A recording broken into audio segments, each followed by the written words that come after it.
আজকে সবজি খিচুড়ি রান্না করলাম। তারপরে সবজি খিচুড়িটা আমার অনেক পছন্দ মাখায়া।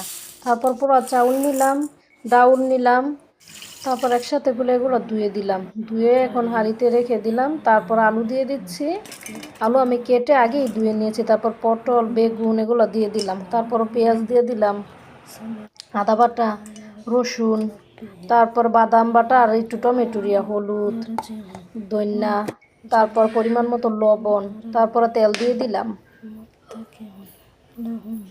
তো তেল দেওয়ার পরে আমি এগুলো একসাথে করে এখন মাখায় নিব সুন্দর করে।